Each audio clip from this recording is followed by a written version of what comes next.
Hello friends, आज मैं आप लोगों को जावा ऊप से related 10 most important interview questions करवाने वाला हूं जो टेक इंडस्ट्री के अंदर बहुत ज्यादा पूछे जाते हैं। तो इस वीडियो के अंदर आपके पूरे ऊप्स के कॉन्सेप्ट रिवाइज हो जाएंगे प्लस इंटरव्यू के प्रिपरेशन भी हो जाएगी। तो स्टार्ट करते हैं हम हमारे फर्स्ट क्वेश्चन से, that is what are the different ways to create objects in Java and which one is most preferred and why? Java के अंदर हम कितने टाइप से ऑब्जेक्ट्स क्रिएट कर सकते हैं और सबसे ज्यादा प्रेफर्ड वे कौन सा है और क्यों। अच्छा, इससे पहले आप लोगों को बेसिक ऊप्स के कॉन्सेप्ट या फिर ये सारे क्वेश्चंस पता होने चाहिए कि क्लास एंड ऑब्जेक्ट्स क्या होते हैं, ऑब्जेक्ट्स की नीड क्या होती है, क्या हम बिना ऑब्जेक्ट्स के किसी चीज को एक्सेस कर सकते हैं या नहीं कर सकते, न्यू कीवर्ड क्या होता है और उसका यूज क्या होता है। तो ये सारे क्वेश्चंस आप लोगों को पता होने चाहिए। अच्छा, आप लोगों को एक काम और करना है, जितने भी क्वेश्चंस मैंने यहां पर आपको डिस्प्ले करवाए हुए हैं, आप लोगों को इन सबके आंसर कमेंट सेक्शन में लिखकर बताने। इससे मुझे आइडिया हो जाएगा कि आप लोगों के स्किल्स कितने अच्छे हैं, आप लोग ऊप्स के अंदर कितने अच्छे हो, और नेक्स्ट जो मैं इंटरव्यू क्वेश्चन से रिलेटेड वीडियो बनाने वाला हूं उसका लेवल मुझे कहां पर रखना है। तो आप लोग इन सबके आंसर कमेंट सेक्शन के अंदर लिखकर बताओ और मैं आप लोगों को रिप्लाई जरूर करूंगा कि आप लोगों के आंसर करेक्ट हैं या नहीं है। ओके, तो चलो अब हम बात करते हैं कि जावा में हम कितने टाइप से ऑब्जेक्ट्स क्रिएट कर सकते हैं। तो सबसे इंपॉर्टेंट पॉइंट, जावा के अंदर बेसिकली हम 5 वेज से ऑब्जेक्ट्स क्रिएट कर सकते हैं। कौन कौन से वेज होते हैं? दैट इज, एक आप लोग जो ज्यादातर यूज करते हो, that is using new keyword. Then second one is using reflection API, third one is object cloning या फिर सिंपल बोल दो that is using cloning. Then fourth one is that is deserialization and fifth one is that is using factory method. तो ये 5 veg होते हैं जिनके through हम जावा के अंदर ऑब्जेक्ट्स क्रिएट कर सकते हैं। अब ये एक एक वे मैं आप लोगों को डीपली एक्सप्लेन कर देता हूं। First one is using new keyword. अब यूजिंग न्यू कीवर्ड के थ्रू आप लोग कैसे करोगे? बहुत सिंपल है, आप लोग ऑलरेडी बहुत बार प्रोग्राम्स भी क्रिएट कर चुके होंगे। तो यहां देखो, ये मेरे पास एक क्लास है जिसके अंदर मैंने एक मेन मेथड क्रिएट कर दिया। अच्छा, ये जो मेन मेथड का सिंटेक्स है, ध्यान रखना, ये जेडीके 25th वर्जन का पार्ट है, जावा 25th वर्जन का पार्ट है, जिसमें हम इस टाइप से मेन मेथड लिख सकते हैं। ठीक है, तो मैंने यहां पर सिंपली एक स्टूडेंट क्लास क्रिएट कर दी और यहां पर मैंने कुछ भी एक मेथड क्रिएट कर दिया है दैट इज डिस्प्ले नेम का, जिसके अंदर मैं यहां पर डिस्प्ले स्टूडेंट डिटेल्स, जिसके अंदर मैं स्टूडेंट के डिटेल्स डिस्प्ले कर दूंगा। तो अब मैं सिंपली यहां पर स्टूडेंट क्लास का ऑब्जेक्ट क्रिएट करूंगा और यहां पर हम लोग क्या काम करेंगे? डिस्प्ले मेथड को कॉल कर लेंगे। तो ये यहां पर डायरेक्टली डिस्प्ले मेथड को कॉल कर लेगा। तो हम यहां पर न्यू कीवर्ड के थ्रू ऑब्जेक्ट क्रिएट कर रहे हैं और उसके थ्रू मैं यहां पर मेथड को एक्सेस कर सकता हूं। अच्छा, इसके डिटेल्स, स्टूडेंट के डिटेल्स हम कैसे प्रिंट करेंगे? By using constructor. ठीक है, तो चलो यहां पर फर्स्ट वे क्या है कि हम न्यू कीवर्ड के थ्रू स्टूडेंट क्लास का ऑब्जेक्ट क्रिएट कर रहे हैं।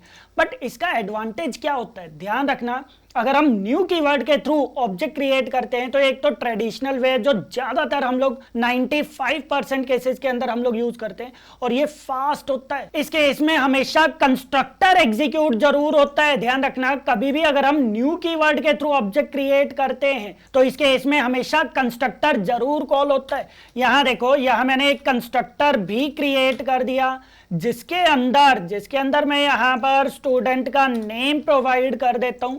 और आप एक काम और करो, यहां पर आप एक नेम वेरिएबल ले लो और यहां पर आप दिस कीवर्ड के through that is this dot name equals to name मैं प्रोवाइड कर देता हूं और यहां पर हम नेम को प्रिंट कर देते हैं। तो ध्यान रखना, कभी भी अगर हम न्यू कीवर्ड के थ्रू ऑब्जेक्ट क्रिएट करते हैं तो उसके इसमें हमेशा कंस्ट्रक्टर कॉल होता है। तो आप यहां पर रन करके देखो, आप सिंपली यहां पर रन करके देखो, तो ये देखो, ये यहां पर कंस्ट्रक्टर को कॉल कर रहा है और नेम इनिशियलाइज कर रहा है। ठीक है, तो यहां पर एडवांटेज क्या हो गया कि एक तो न्यू कीवर्ड के थ्रू ये थोड़ा ज्यादा फास्ट होता है। सेकंड थिंग मैं यहां पर लिख देता हूं, ये सबसे सिंपल वे है। देन सेकंड थिंग कि ये ज्यादा फास्ट होता है एंड नेक्स्ट इंपॉर्टेंट पॉइंट के ये टाइप सेफ होता है। टाइप सेफ का यहां पर क्या मतलब है कि हम यहां पर डायरेक्टली स्टूडेंट क्लास का ऑब्जेक्ट क्रिएट कर रहे हैं तो ये टाइप सेफ हो गया, हमें यहां पर कोई कन्वर्जन करने की नीड नहीं होगी।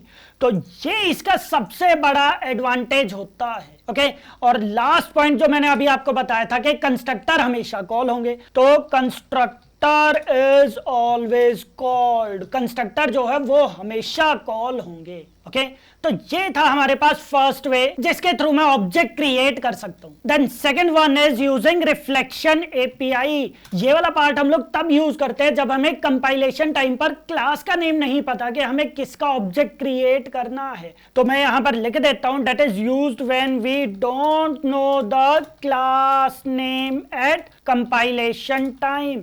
और ये ज्यादातर हम किस केस में यूज करते हैं? फ्रेमवर्क्स के केस में, जैसे स्प्रिंग बूट। इस केस में हम ज्यादातर रिफ्लेक्शन एपीआई के थ्रू ऑब्जेक्ट क्रिएट करते हैं। तो ये भी पॉइंट मैं लिख देता हूं दैट इज यूज्ड या फिर mostly used in Spring, then Spring Boot, Hibernate etcetera. तो ज्यादातर ये हम लोग फ्रेमवर्क्स के अंदर यूज करते हैं। तो रिफ्लेक्शन एपीआई के थ्रू हम कैसे ऑब्जेक्ट क्रिएट करते हैं ये देखो। तो अगर मुझे कंपाइलेशन टाइम पर नहीं पता कि किस क्लास का ऑब्जेक्ट क्रिएट होगा तो उस केस में हम लोग इसका यूज करते हैं रिफ्लेक्शन एपीआई का। तो हम यहां पर यूज करते हैं that is class dot for name, जिसके इसमें मैं यहां पर स्टूडेंट क्लास का नेम प्रोवाइड कर दूंगा और ये यहां पर किस में वैल्यू रिटर्न करेगा? That is in class. ये देखो ये किस में वैल्यू रिटर्न करेगा? That is in class. तो यहां पर मैं क्लास वेरिएबल के अंदर इसको स्टोर कर दूंगा। अब यहां पर ये देखो ये क्या बोल रहा है? ये यहां पर अनहैंडल्ड एक्सेप्शन प्रोवाइड कर रहा है। तो इसके लिए आप सिंपली यहां पर थ्रोज एक्सेप्शन प्रोवाइड कर दो। तो यहां मैंने क्या काम कर दिया? क्लास डॉट फॉर नेम के अंदर जिस क्लास का ऑब्जेक्ट मुझे क्रिएट करना है उस क्लास का नेम प्रोवाइड कर दिया। और यहां पर अगर आपको इसका टाइप नहीं पता तो आप यहां पर क्वेश्चन मार्क प्रोवाइड कर दो और फिर जाकर मैं यहां पर cls dot get declared constructor dot get instance, sorry get instance नहीं है, न्यू इंस्टांस है। ओके तो न्यू इंस्टांस मेथड को मैं यहां पर कॉल कर लूंगा और अब ये ध्यान रखना, अब ये किसमें मुझे वैल्यू रिटर्न करेगा? That is an student object. तो यहां पर मैं नेम प्रोवाइड कर देता हूं student1 और यहां आ जाएगा दैट इज student2। तो न्यू इंस्टांस से देखो क्लास का मेथड है that is get declared constructor dot new instance. New instance method के थ्रू मैं यहां पर ऑब्जेक्ट को गेट करूंगा और ध्यान रखना मुझे यहां पर इसको टाइप कास्ट भी करना पड़ेगा क्योंकि ये डायरेक्टली स्टूडेंट में वैल्यू रिटर्न नहीं करता। और अब आप यहां पर that is student2 dot display method को आप कॉल कर सकते हो। तो ये देखो यहां पर मैंने क्या काम कर दिया? डिस्प्ले मेथड को कॉल कर दिया। तो ये देखो ये यहां पर कॉल तो कर रहा है बट यहां पर ये एक्सेप्शन भी प्रोवाइड कर रहा है that is no such method exception. तो ये यहां पर एक्सेप्शन कहां पर प्रोवाइड कर रहा है? यहां पर। तो आप इस एरर को कैसे सॉल्व करोगे? या तो आप सिंपली यहां पर एक स्टूडेंट का कुछ भी इस टाइप से डिफॉल्ट कंस्ट्रक्टर प्रोवाइड कर दो जिसके अंदर मैं कुछ भी इस टाइप से प्रोवाइड कर दूंगा दैट इज अननोन, जिस केस में हमें नेम नहीं पता। तो ये देखो या तो आप इस टाइप से प्रोवाइड कर सकते हो बट अगर आपको नेम प्रोवाइड करना ही है, अगर आप इस टाइप से नहीं करना चाहते तो आप यहां पर स्ट्रिंग डॉट क्लास प्रोवाइड कर दो। क्यों? क्योंकि यहां पर इसको किस टाइप का कंस्ट्रक्टर चाहिए, किस टाइप का पैरामीटर है? That is string. तो यहां मैंने प्रोवाइड कर दिया दैट इज स्ट्रिंग और अब मैं यहां पर नेम प्रोवाइड कर दूंगा दैट इज अमित। तो अगेन आप यहां पर रन करो तो ये देखो इस टाइप से हम यहां पर रिफ्लेक्शन एपीआई के थ्रू ऑब्जेक्ट क्रिएट कर सकते हैं। तो ये वाला जो पार्ट है ध्यान रखना, ये वाला स्प्रिंग बूट के अंदर डिपेंडेंसी इंजेक्शन के अंदर बहुत ज्यादा यूज होता है, ध्यान रखना। ठीक है तो अगर आप लोगों को कंपाइलेशन टाइम पर क्लास का नेम नहीं पता तो उस केस में आप लोग रिफ्लेक्शन एपीआई के थ्रू ऑब्जेक्ट क्रिएट कर सकते हो। ओके देन नेक्स्ट हमारे पास आ रहा है दैट इज यूजिंग क्लोनिंग। तो क्लोनिंग ये मुझे नेम से ही समझ में आ रहा है। जब आप ऑब्जेक्ट को क्लोन करना चाहते हो, जब हमारे पास कोई ऑब्जेक्ट और मैं उसका as it is clone create करना चाहता हूं तो उसके इसमें हम लोग क्लोनिंग का यूज करते हैं।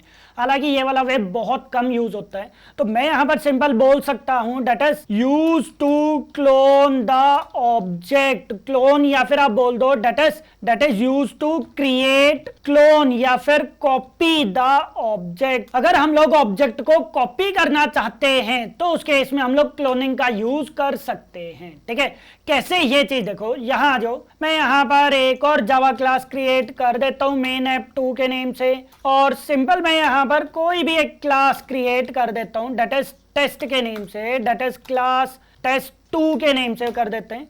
और इसके इसमें मैं यहां पर m1 मेथड क्रिएट कर देता हूं। तो यहां जाओ, that is test2 class method. Okay, अब आप यहां पर एक मेन मेथड क्रिएट करो। अब मेरे पास यहां पर test2 क्लास का एक ऑब्जेक्ट ऑलरेडी क्रिएटेड है। ये देखो, मैंने यहां पर क्या काम कर दिया है, मैंने यहां पर एक test2 क्लास का ऑब्जेक्ट क्रिएट कर दिया। अब मुझे सेम इसी क्लास का दोबारा से ऑब्जेक्ट क्रिएट करना है या फिर क्लोन करना है, तो कैसे करेंगे? मैं यहां पर ऑब्जेक्ट डॉट क्लोन मेथड का यूज करूंगा, बट डायरेक्टली क्लोन यहां पर नहीं है। आपको यहां पर क्लोन मेथड ओवरराइड करना पड़ेगा। ये देखो, आपको क्लोन मेथड ओवरराइड करना पड़ेगा और फिर जाकर आप यहां पर क्लोन मेथड को कॉल कर सकते हो। और ये अगेन यहां पर एक न्यू ऑब्जेक्ट क्रिएट कर देगा। बट ये यहां पर क्या बोल रहा है, दैट इज अनहैंडल्ड एक्सेप्शन। तो आप यहां पर अभी के लिए थ्रोज एक्सेप्शन प्रोवाइड कर दो, तो यहां पर ये एरर जो है वो चली जाएगी। बट यहां से एरर जो है वो नहीं गई। ये क्या बोल रहा है, that is required type test2 जबकि provided object.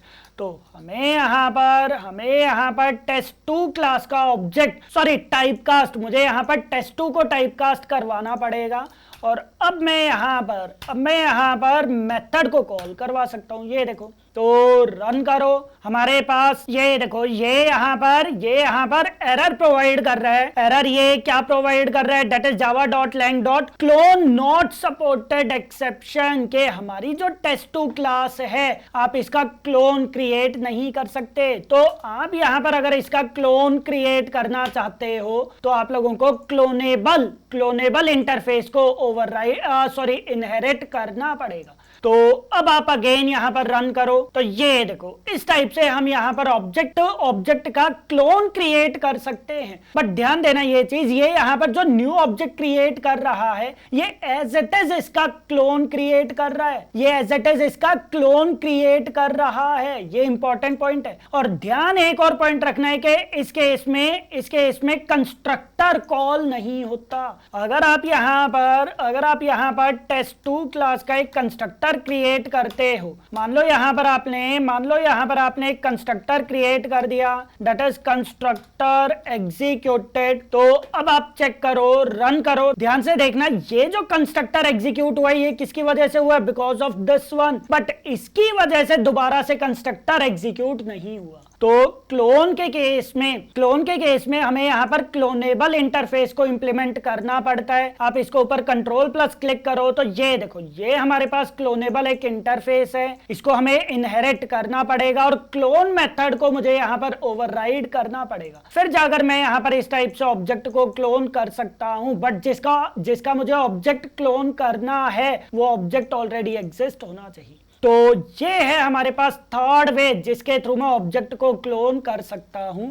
And constructor is not executed, constructor इसके इसमें एग्जीक्यूट नहीं होता। ओके, देन नेक्स्ट हमारे पास पार्ट है दैट इज यूजिंग डीसीरियलाइजेशन। ये नेटवर्क से या फिर किसी फाइल से ऑब्जेक्ट को रीड करने के लिए काम आता है, जो आप लोग फाइल इनपुट आउटपुट के केस में सीखते हो। तो मैं सिंपली यहां पर लिख देता हूं that is reads the object from network या फिर फाइल, जो बेसिकली हम लोग किस केस में यूज करते हैं, that is used in Java input output. ये इनपुट आउटपुट के केस में यूज होता है। तो अभी हम लोग इसका प्रोग्राम क्रिएट नहीं कर रहे, बट ध्यान रखना कि डीसीरियलाइजेशन जो है वो जावा इनपुट आउटपुट का कॉन्सेप्ट है, जो मैं आपको आगे इंटरव्यू क्वेश्चंस में कवर करवाऊंगा। ठीक है, and last most important point that is using factory method. Factory method जो है वो एक डिजाइन पैटर्न होता है जिसके थ्रू हम ऑब्जेक्ट क्रिएट कर सकते हैं। तो ध्यान रखना ये बहुत ज्यादा इंपॉर्टेंट है, जो डिजाइन पैटर्न्स के अंदर यूज होता है। डिजाइन पैटर्न्स जैसे जैसे सिंगलटन डिजाइन पैटर्न हो गया। तो इस टाइप से फैक्ट्री मेथड जो है वो बहुत ही ज्यादा इंपॉर्टेंट डिजाइन पैटर्न है, उसके थ्रू भी हम ऑब्जेक्ट क्रिएट कर सकते हैं। कैसे? यहाँ आ जाओ, मैं यहाँ पर एक और जावा क्लास क्रिएट कर देता हूँ मेन ऐप 3 के नेम से। सॉरी,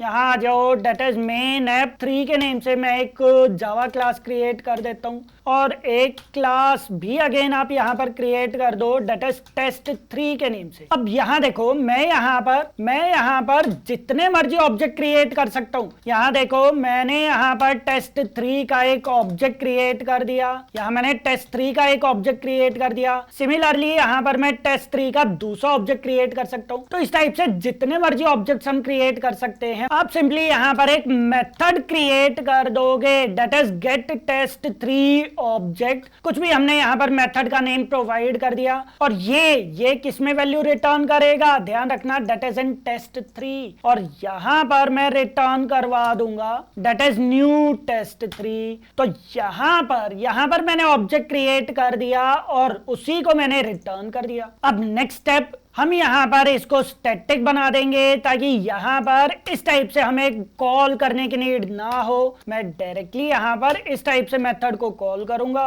और यहाँ पर ध्यान रखना, यहाँ पर ये टेस्ट 3 क्लास का एक ऑब्जेक्ट मुझे प्रोवाइड कर देगा। तो इस टाइप से हम यहाँ पर ऑब्जेक्ट क्रिएट करते हैं और आप यहाँ पर एक मेथड भी क्रिएट कर दो, डेट इज दिस वन। यहाँ पर आप लिख दो that is test 3 class method और अब आप यहाँ पर चेक करके देखो, that is object dot m1 method को आप कॉल करके देखो। यहाँ जाओ तो ये देखो, ये यहाँ पर फैक्ट्री मेथड के थ्रू, ध्यान रखना, फैक्ट्री मेथड के थ्रू उसने ऑब्जेक्ट क्रिएट किया और मुझे यहाँ पर रिटर्न कर दिया।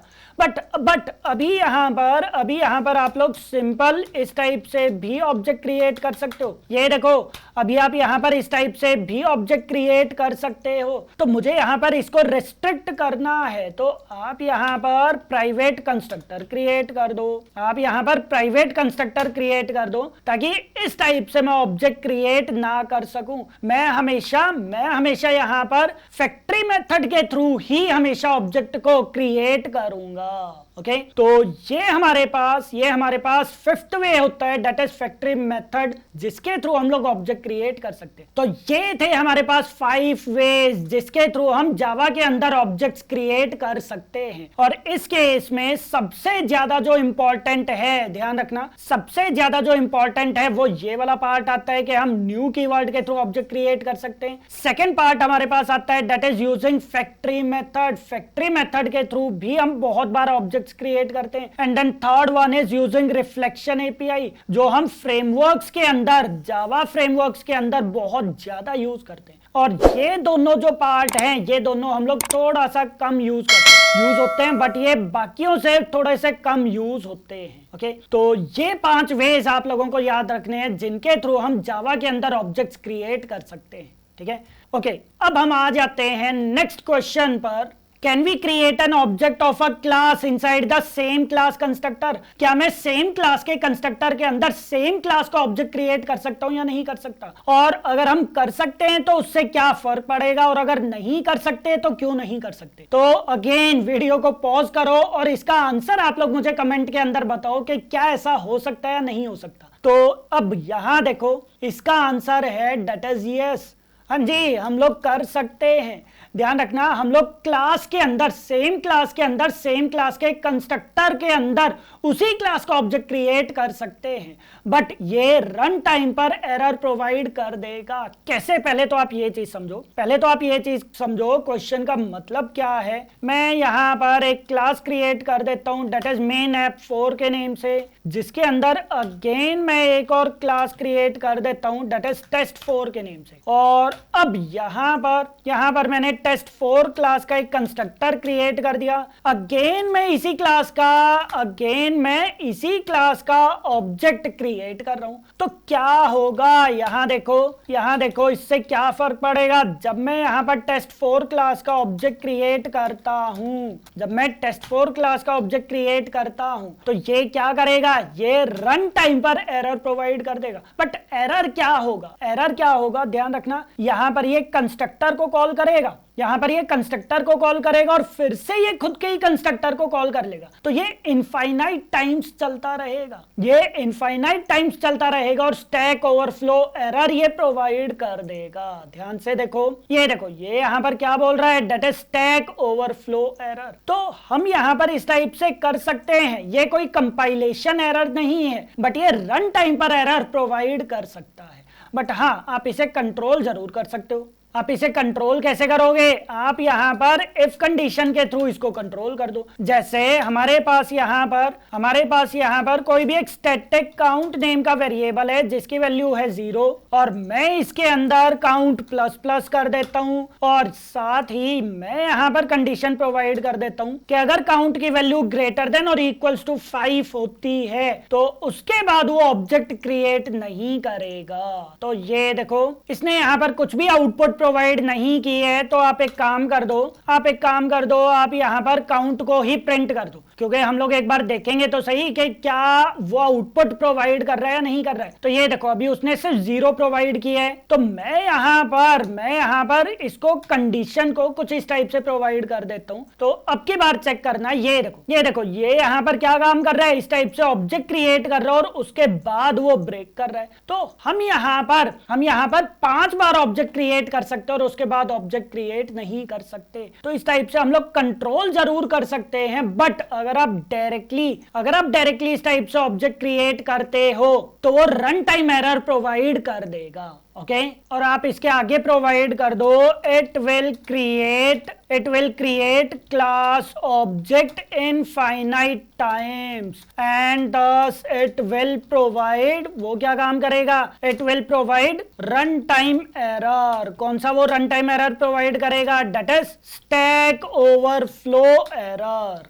वो स्टैक ओवरफ्लो एरर प्रोवाइड कर देगा। ठीक है, तो नॉर्मली हम लोग इस टाइप से करते नहीं है, बट हाँ, हम लोग क्लास के अंदर, सेम क्लास के कंस्ट्रक्टर के अंदर सेम क्लास का ऑब्जेक्ट जरूर क्रिएट कर सकते हैं, हालांकि हमें ऐसा करना नहीं चाहिए। ठीक है, तो ये भी बहुत इंपॉर्टेंट इंटरव्यू क्वेश्चन है जो आप लोगों को ध्यान रखना है। देन आ जाते हैं हम थर्ड क्वेश्चन पर, what is the actual difference between composition and inheritance. Composition and inheritance में क्या डिफरेंस होता है, और अगर मुझे एक क्लास के अंदर दूसरी क्लास की फंक्शनैलिटी यूज करनी है तो मैं हैज अ रिलेशनशिप को ज्यादा प्रेफर करूंगा, इज अ रिलेशनशिप को प्रेफर नहीं करूंगा। क्यों, रीजन क्या है, वो चीज आप लोगों को बताना है। तो सबसे पहले तो आप लोगों को यही चीज पता होना चाहिए कि कॉम्पोजिशन एंड इनहेरिटेंस क्या होता है, दोनों में डिफरेंस क्या होता है, दोनों कहां पर यूज होते हैं। तो ये डिफरेंस आप लोगों को पता है या नहीं, एक बार आप लोग कमेंट सेक्शन के अंदर मुझे जरूर बताओ। ये सारे क्वेश्चंस के आंसर आप लोग मुझे कमेंट करके जरूर बताओ।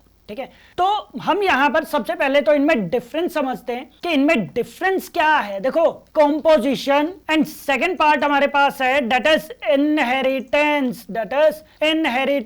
तो सबसे पहला पॉइंट जो आप लोगों को ध्यान रखना है कि कॉम्पोजिशन को हम लोग क्या बोलते हैं, that is has a relationship, जबकि इनहेरिटेंस को हम लोग क्या बोलते हैं, that is is a relationship. Usages are तो डिपेंडेंसी वाला पार्ट आ गया। ठीक है, तो इज रिलेशनशिप। तो ये तो है हमारे पास फर्स्ट डिफरेंस जो आप लोगों को ध्यान रखना है कि कॉम्पोजिशन जो है उसे हम हैज अ रिलेशनशिप बोलते हैं, जबकि इनहेरिटेंस वो इज अ रिलेशनशिप होता है।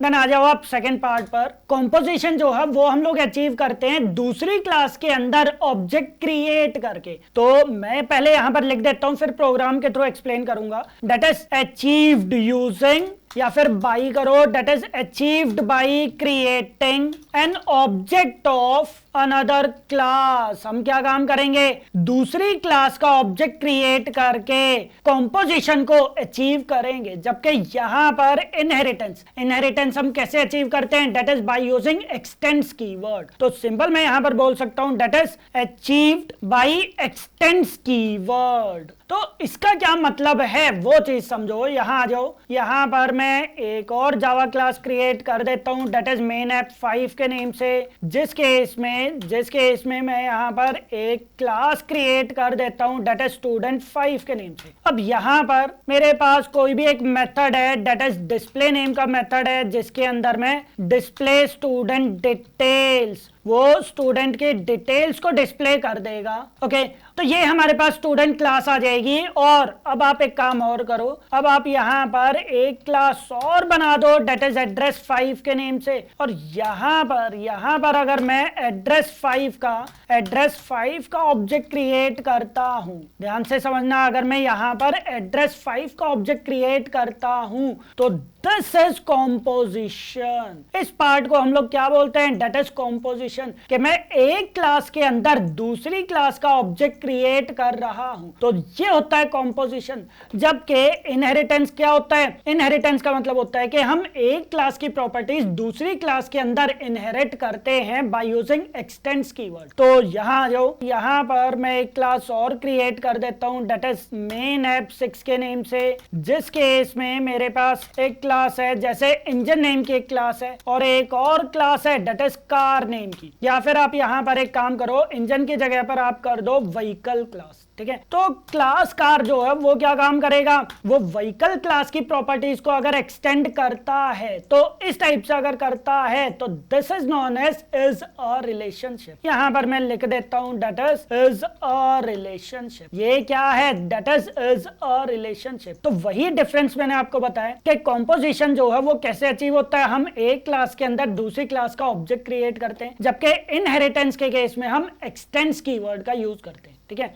बट मोस्ट इंपॉर्टेंट पॉइंट जो हमारा यहां पर क्वेश्चन था कि हमें यहां पर अगर एक क्लास की फंक्शनैलिटी दूसरी क्लास के अंदर चाहिए तो हम हैज अ रिलेशनशिप को प्रेफर करते हैं, इज अ रिलेशनशिप को प्रेफर नहीं करते। क्यों, उसका रीजन क्या है, क्योंकि कॉम्पोजिशन के केस में हमारी क्लासेस टाइटली कपल्ड नहीं होती, हमारी क्लासेस लूजली कपल्ड होती हैं, जबकि इनहेरिटेंस के केस में क्लासेस टाइटली कपल्ड होती हैं। तो पहले मैं डिफरेंस लिख देता हूं, that is in this case classes are loosely coupled. इस केस में क्लासेस जो है वो लूजली कपल्ड होंगी, जबकि इनहेरिटेंस के केस में क्या होगा, that is in this case classes are tightly coupled. Classes जो है वो टाइटली कपल्ड होती है। क्यों, क्योंकि अगर आप यहां पर एक क्लास के अंदर कुछ भी चेंजेस करते हो, मान लो अगर आपने यहां पर व्हीकल क्लास की प्रॉपर्टीज को इनहेरिट कर दिया और कल को अगर आपकी व्हीकल क्लास चेंज होती है तो वो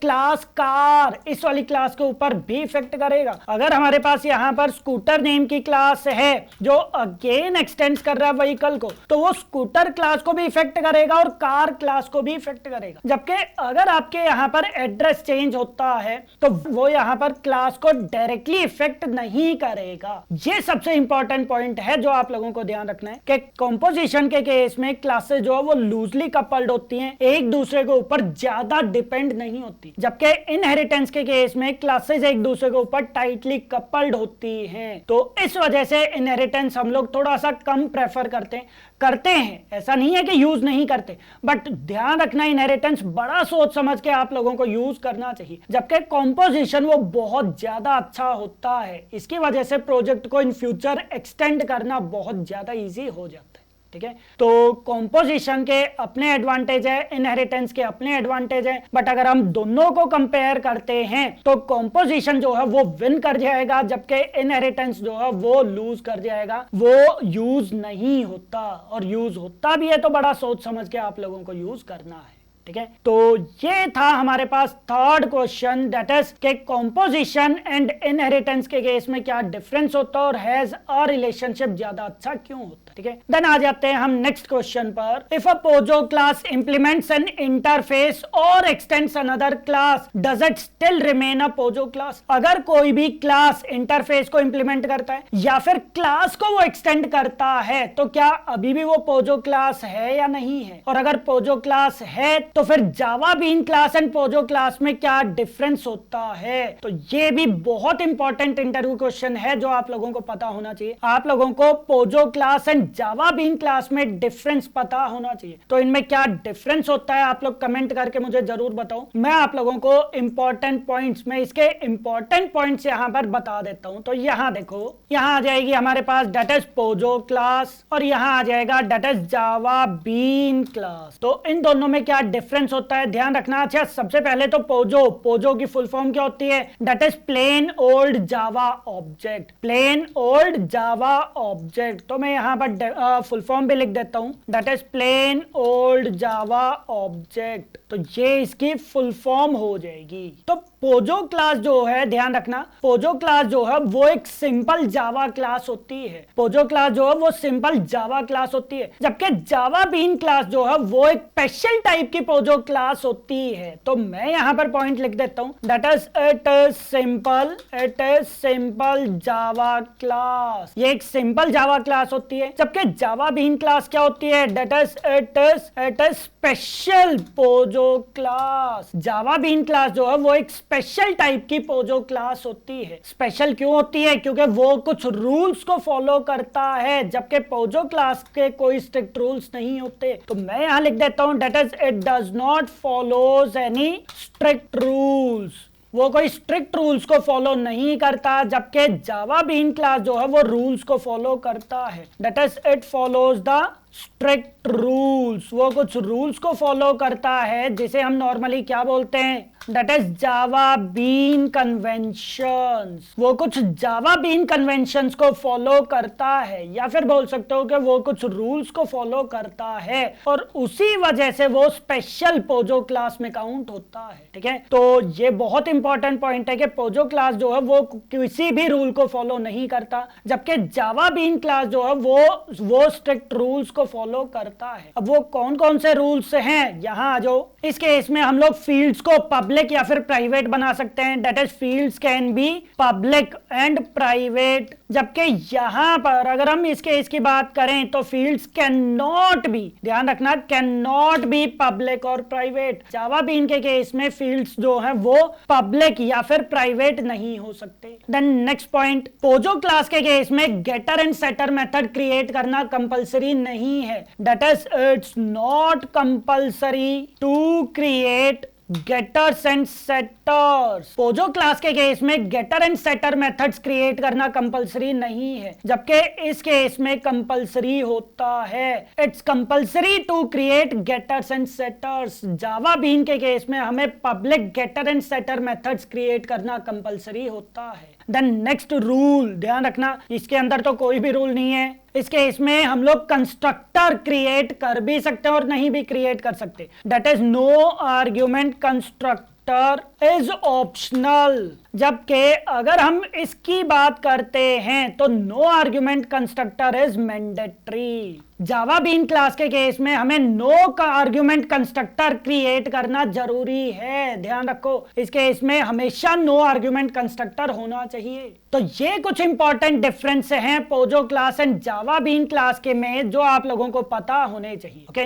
अब यहां पर हमारा जो मेन क्वेश्चन था कि अगर पोजो क्लास वो किसी भी इंटरफेस को इंप्लीमेंट करता है या फिर क्लास को एक्सटेंड करता है, तो क्या वो अभी भी पोजो क्लास है? तो ध्यान रखना, हाँ, वो अभी भी पोजो क्लास है। तो मैं यहां पर लिख देता हूं, that is yes after extending class और implementing interface it's still POJO class. वो अभी भी पोजो क्लास है, ऐसा नहीं है कि अब वो पोजो क्लास नहीं रहेगी। ठीक है, तो ये तो हो जाएगा हमारे पास मेन आंसर कि अगर हम पोजो क्लास के लिए, पोजो क्लास जो है वो अगर किसी भी दूसरी क्लास को एक्सटेंड या फिर इनहेरिट करती है तो उस केस में वो तब भी पोजो क्लास ही रहेगी। बट कब तक, ये भी बहुत ज्यादा इंपॉर्टेंट है, बट कब तक, ध्यान रखना, बट कब तक, जब तक कि वो पोजो क्लास किसी भी फ्रेमवर्क के साथ टाइटली कपल्ड नहीं होती। तो मैं यहां पॉइंट लिख देता हूं क्योंकि आप लोगों को ये कंप्लीट स्टेटमेंट बोलनी है। तो हाँ, वो अभी भी पोजो क्लास है, but as long as it's not tightly coupled to specific framework, जब तक कि वो किसी भी स्पेसिफिक फ्रेमवर्क के साथ टाइटली कपल्ड नहीं है तब तक वो पोजो क्लास है। चाहे वो किसी भी क्लास को इनहेरिट करे, एक्सटेंड करे या फिर वो किसी भी इंटरफेस को इंप्लीमेंट करे, वो पोजो क्लास है, बट वो किसी भी फ्रेमवर्क के साथ टाइटली कपल्ड नहीं होना चाहिए। तो ये इंपॉर्टेंट पॉइंट है जो आप लोगों को पता होना चाहिए। And next is what is the thin line between POJO and Java bean. ध्यान रखना, पोजो क्लास जो है वो किसी भी रूल्स को फॉलो नहीं करता, जबकि जावा बीन क्लास जो है वो स्ट्रिक्टली रूल्स को फॉलो करता है। अगर आपने किसी भी रूल को ब्रेक डाउन कर दिया तो फिर वो जावा बीन क्लास नहीं रहेगी, ध्यान रखना वो पोजो क्लास हो जाएगी। तो जब तक वो क्लास जो स्ट्रिक्ट रूल्स हैं जब तक वो उनको फॉलो कर रहा है तब तक वो जावा बीन क्लास है। अगर उसने किसी भी एक रूल को फॉलो नहीं किया तो फिर वो पोजो क्लास हो जाएगी, और उसी को हम लोग बोलते हैं that is thin line between POJO and Java bean class. Okay, तो ये डिफरेंस और ये पॉइंट आप लोगों को ध्यान रखना है। ठीक है, अब हम आ जाते हैं नेक्स्ट इंपॉर्टेंट क्वेश्चन पर। How can we create an immutable class in Java. Java में हम इम्यूटेबल क्लास कैसे क्रिएट कर सकते हैं, कौन कौन से रूल्स को वो फॉलो करता है, and when do we need it, और हमें उसकी जरूरत कब पड़ती है। तो ये भी बहुत इंपॉर्टेंट क्वेश्चन है। अच्छा, इम्यूटेबल क्लास क्या होती है, ये चीज आप लोग मुझे कमेंट करके बताओ। इम्यूटेबल क्लास क्या होती है और आप लोगों ने इम्यूटेबल का कॉन्सेप्ट किस चैप्टर के अंदर पढ़ा था। ठीक है, ये वाला कॉन्सेप्ट भी मैंने मेरे YouTube चैनल पर बहुत डीपली एक्सप्लेन किया हुआ है। तो सबसे पहले तो हम बात करते हैं कि इम्यूटेबल क्लास होती क्या है। ध्यान रखना, वो क्लास जिसका डाटा हम मॉडिफाई नहीं कर सकते वो होती है इम्यूटेबल क्लास। जैसे स्ट्रिंग जो है वो इम्यूटेबल क्लास होती है। तो यहां पर सबसे पहला पॉइंट क्या है हमारे पास, that is classes whose data cannot be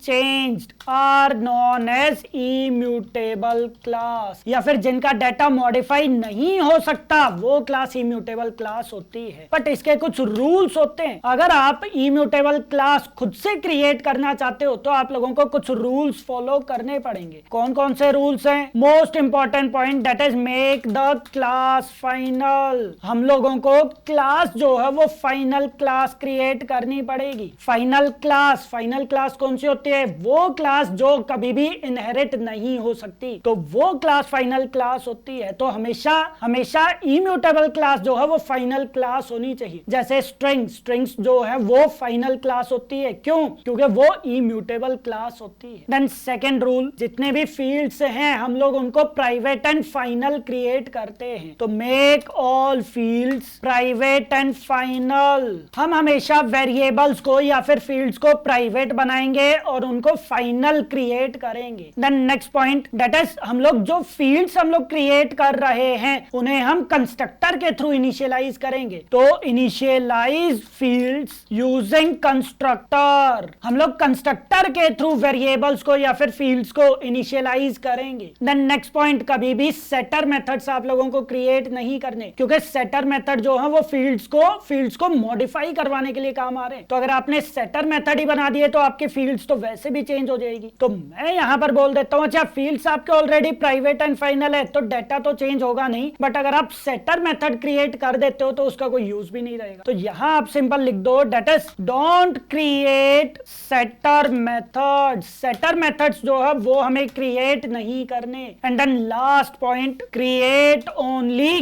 गेटर method. हमें सिर्फ गेटर मेथड्स क्रिएट करने हैं, सेटर मेथड्स हमें क्रिएट नहीं करने। ठीक है, तो ये कुछ रूल्स हैं जो आप लोगों को फॉलो करने हैं, तब जाकर आप लोग इम्यूटेबल क्लास क्रिएट कर सकते हो। ये भी बहुत ज्यादा इंपॉर्टेंट इंटरव्यू क्वेश्चन है, ध्यान रखना। ठीक है, तो कैसे ये चीज हम यहाँ पर ट्राई करते हैं। यहाँ आ जाओ, यहाँ मैं एक जावा क्लास क्रिएट कर देता हूँ दैट इज मेन ऐप 7 के नेम से, जिसमें हम अगेन यहाँ पर एक मेन मेथड क्रिएट कर देते हैं, और मैं यहाँ पर एक क्लास क्रिएट कर देता हूँ दैट इज स्टूडेंट के से। अब यहां पर मुझे इस स्टूडेंट क्लास को इम्यूटेबल क्लास क्रिएट करना है। तो सबसे पहले तो मुझे इस क्लास को फाइनल क्लास क्रिएट करना पड़ेगा। सेकंड थिंग, इसके अंदर मेरे पास कुछ वेरिएबल्स हैं जैसे रोल नंबर, देन यहां पर स्ट्रिंग नेम, मेरे पास नेम भी है। तो मुझे क्या काम करना पड़ेगा, इनको फाइनल एंड प्राइवेट क्रिएट करना पड़ेगा। इसे भी मुझे यहाँ पर फाइनल एंड प्राइवेट क्रिएट करना पड़ेगा। बट यहाँ पर ये क्या बोल रहा है, ये देखो यहाँ पर ये कुछ एरर दे रहा है that is field name might not have been initialised. तो इनिशियलाइज करने के लिए हमें यहाँ पर क्या काम करना पड़ेगा, कंस्ट्रक्टर का यूज करना पड़ेगा। तो यहाँ आ जाओ, मैं यहाँ पर क्या काम करूंगा, डेट इज स्टूडेंट 7 क्लास का मैं एक कंस्ट्रक्टर क्रिएट कर दूंगा जिसके अंदर रोल नंबर आ जाएगा एंड स्ट्रिंग नेम आ जाएगा। और यहाँ पर मैं क्या चीज प्रोवाइड कर दूंगा, that is this dot roll number equals to roll number and this dot name equals to name. तो मैं इस टाइप से यहाँ पर इन वेरिएबल्स को इनिशियलाइज करूंगा तो एरर जो है वो चला जाएगा। और फिर हमें यहाँ पर क्या काम करना है, सेटर मेथड्स क्रिएट नहीं करना, गेटर मेथड्स क्रिएट करना है। तो यहाँ पर आप सिंपली राइट क्लिक करके जनरेट पर जाओ, गेटर मेथड्स, ये देखो गेटर मेथड्स हम यहाँ पर क्रिएट कर देंगे। तो इस टाइप से ये वाली क्लास, ध्यान रखना ये वाली क्लास हमारी किस टाइप की क्लास बन जाएगी, डेट इज इम्यूटेबल क्लास। तो अगर मैं, ध्यान से समझना, अगर मैं यहाँ पर स्टूडेंट क्लास का एक ऑब्जेक्ट क्रिएट करता हूं, इस टाइप से मैंने स्टूडेंट क्लास का ऑब्जेक्ट क्रिएट कर दिया और मैंने रोल नंबर एंड नेम, पहले रोल नंबर है तो रोल नंबर एंड नेम मैंने प्रोवाइड कर दिया। तो ध्यान देना, अब ये जो स्टूडेंट 1 है इसकी वैल्यू हमेशा 101 एंड अमित हो जाएगी। अब आप इसकी वैल्यू को चेंज नहीं कर सकते। सिमिलरली अगर मैं यहाँ पर कोई दूसरा ऑब्जेक्ट क्रिएट करता हूं जिसका रोल नंबर 102 एंड दीपक है, तो अगेन ध्यान रखना यहाँ पर स्टूडेंट 2 जो है वो अगेन इम्यूटेबल ऑब्जेक्ट क्रिएट हो चुका है, इम्यूटेबल ऑब्जेक्ट क्रिएट हो चुका है। दैट मींस के हम अब कभी भी इस ऑब्जेक्ट की वैल्यू चेंज नहीं कर सकते। अब चेंज करोगे कैसे, ना तो यहाँ पर गेटर एंड ना तो यहाँ पर सेटर मेथड्स है, सेटर मेथड्स होते तो हम इनकी वैल्यू को चेंज कर लेते, ना ही मैं यहाँ पर कंस्ट्रक्टर को दोबारा से यूज करके कुछ मॉडिफाई कर सकता हूँ और कुछ और वे भी नहीं है, ना मैं इनको डायरेक्टली क्लास से बाहर एक्सेस कर सकता हूँ। तो जितने भी वेज थे जिसके थ्रू मैं इस क्लास के डेटा को यहाँ पर मॉडिफाई कर सकता था, वो सारे के सारे वेज इन्होंने बंद कर दिए। अगर मान लो यहाँ पर हमारे पास फाइनल और प्राइवेट नहीं होता तो फिर तो मैं यहाँ पर चेंज कर सकता था। ये देखो मैं यहाँ पर नेम की वैल्यू AAA प्रोवाइड कर सकता था, ये देखो। बट अगर मैं यहाँ पर इसको फाइनल एंड प्राइवेट बना देता हूं तो फिर जाकर आप इस टाइप से नहीं कर सकते। पॉइंट क्लियर है चीज? तो ध्यान रखना, अगर आप लोग इम्यूटेबल क्लास क्रिएट करना चाहते हो तो आप लोगों को ये कुछ रूल्स फॉलो करने पड़ेंगे। ओके, तो ये वाला क्वेश्चन भी हमारा काफी ज्यादा इंपॉर्टेंट इंटरव्यू क्वेश्चन है। बट एक और पॉइंट ध्यान रखना कि अगर हमारे पास कोई म्यूटेबल डेटा है, म्यूटेबल फील्ड्स है, आप म्यूटेबल फील्ड्स बोल दो, ठीक है, या फिर आप म्यूटेबल डेटा बोल दो, जैसे कुछ प्री डिफाइंड जैसे डेट, लिस्ट, एरे। तो अगर हमारे पास इस टाइप के कुछ म्यूटेबल फील्ड्स हैं तो फिर हमें डिफेंसिव कोपिंग का यूज करना पड़ेगा। हम यहां पर गेटर मेथड्स एंड कंस्ट्रक्टर के अंदर डिफेंसिव कोपिंग का यूज करेंगे। तो ये जो मैंने आप लोगों को रूल्स बताए हैं इनके थ्रू हम यहां पर अप्रोक्सीमेटली 90% इम्यूटेबिलिटी अचीव कर सकते हैं। बट अगर हम यहां पर डिफेंसिव कोपिंग का भी यूज कर देते हैं जो इस टाइप के डाटा के लिए बहुत ज्यादा इंपॉर्टेंट होता है, फिर उसके बाद हम यहां पर 100% इम्यूटेबिलिटी का कॉन्सेप्ट अचीव कर लेते हैं। ठीक है, तो ये वाला कॉन्सेप्ट भी आप लोगों को डीपली पढ़ना है जो मैं आप लोगों को आगे जाकर एक्सप्लेन करूंगा। ठीक है, तो ये था हमारे पास 5th मोस्ट इंपॉर्टेंट क्वेश्चन के इम्यूटेबल क्लास क्या होती है और कैसे हम उसको यूज करते हैं। अच्छा, एक चीज तो रह गया कि उसकी नीड क्या होती है, हमें इम्यूटेबल क्लास कब क्रिएट करना चाहिए। अगर हमारे पास, यहां मैं लिख देता हूं कि अगर हमारे पास कुछ सेंसिटिव डेटा है, सेंसिटिव डेटा जो मैं चाहता हूं कि वो हमेशा सेम रहे, जैसे फॉर एग्जांपल स्टूडेंट का रोल नंबर है, स्टूडेंट का रोल नंबर हमेशा फिक्स होता है, या फिर जैसे स्टूडेंट का आधार नंबर हो गया, ठीक है, या फिर किसी भी इंप्लॉय का पेन नंबर हो गया। तो मैं ये चाहता हूं कि इस टाइप का जो डेटा है वो हमेशा सेम रहे। तो उस केस में हम इम्यूटेबल क्लास और इम्यूटेबल ऑब्जेक्ट्स क्रिएट करते हैं। या फिर अगर मैं चाहता हूं कि ऑब्जेक्ट्स जो है वो थ्रेड सेफ क्रिएट हो जाएं। Object should be thread safe. अगर मैं ऑब्जेक्ट्स को थ्रेड सेफ क्रिएट करना चाहता हूं तब भी मैं यहां पर म्यूटेबल क्लास का यूज कर सकता हूं, या फिर अगर आप चाहते हो कि मेरी क्लास के डाटा को कोई भी एक्सीडेंटली चेंज या फिर मॉडिफाई ना कर सके, उस केस में भी हम इम्यूटेबल क्लास का यूज करते हैं। तो प्रिवेंट्स एक्सीडेंटल मॉडिफिकेशंस। तो अगर आप ये चाहते हो कि आपके क्लास के डाटा को कोई भी एक्सीडेंटली मॉडिफाई ना कर सके, तो उस केस में भी हम यहां पर इम्यूटेबल क्लास क्रिएट करते हैं। ठीक है, तो ये भी इसका बहुत इंपॉर्टेंट यूज है जो आप लोगों को पता होना चाहिए कि हम यहां पर इम्यूटेबल क्लास कब क्रिएट करते हैं। ठीक है, तो फिफ्थ क्वेश्चन काफी ज्यादा इंपॉर्टेंट क्वेश्चन है इंटरव्यू के लिए, जो आप लोगों को याद रखना है। ठीक है, देन आ जाते हैं हम नेक्स्ट क्वेश्चन पर, दैट इज सिक्स्थ क्वेश्चन। क्या हम जावा के अंदर स्टैटिक मेथड्स को ओवरराइड कर सकते हैं या नहीं कर सकते? और अगर हम चाइल्ड क्लास के अंदर मेथड क्रिएट करते हैं जिसके सेम सिग्नेचर हैं, जो कि ऑलरेडी पेरेंट क्लास के अंदर भी है, तो उस कॉन्सेप्ट को हम क्या बोलते हैं और जेवीएम उसे कैसे हैंडल करता है? तो ये भी अगेन काफी इंपॉर्टेंट क्वेश्चन है। इससे पहले अगेन आप लोगों को पता होना चाहिए कि स्टैटिक मेथड्स क्या होते हैं, मेथड ओवरलोडिंग का कॉन्सेप्ट क्या होता है, मेथड ओवरराइडिंग का कॉन्सेप्ट क्या होता है। तो ये सारे क्वेश्चंस आप लोगों को पता होने चाहिए। आप लोग एक बार कमेंट करके मुझे बताना कि इनके आंसर क्या रहेंगे। ठीक है, तो सबसे पहले तो हम बात करते हैं कि क्या हम स्टैटिक मेथड को ओवरराइड कर सकते हैं। ध्यान रखना, स्टैटिक मेथड्स को हम ओवरराइड नहीं कर सकते। No, we can not override the static methods. हम स्टैटिक मेथड्स को ओवरराइड नहीं कर सकते। क्यों नहीं कर सकते? ये भी पॉइंट इंपॉर्टेंट है। क्यों नहीं कर सकते? क्योंकि स्टैटिक मेथड्स जो है वो क्लास को बिलोंग करते हैं, वो ऑब्जेक्ट्स को बिलोंग नहीं करते। Because static methods belongs to the class, not objects. वो ऑब्जेक्ट्स को बिलोंग नहीं करते, वो क्लास को बिलोंग करते हैं, और इस वजह से हम स्टैटिक मेथड्स को ओवरराइड नहीं करते। ठीक है, अब आ जाते हैं सेकंड पार्ट पर, that is if we create a method with the same signature in the child class, तो उस कॉन्सेप्ट को हम क्या बोलेंगे? यहां देखो, मैं यहां पर एक और जावा प्रोग्राम क्रिएट कर देता हूं, दैट इज मेन ऐप 8 के नेम से, जिसके अंदर मैंने यहां पर एक मेन मेथड क्रिएट कर दिया। और अब हम यहां पर आ जाते हैं, यहां मैं एक क्लास क्रिएट कर देता हूं दैट इज पेरेंट 8 के नेम से, और साथ ही मैं यहां पर एक क्लास और क्रिएट कर देता हूं दैट इज चाइल्ड 8 के नेम से, जो एक्सटेंड्स करेगा पेरेंट 8 क्लास को।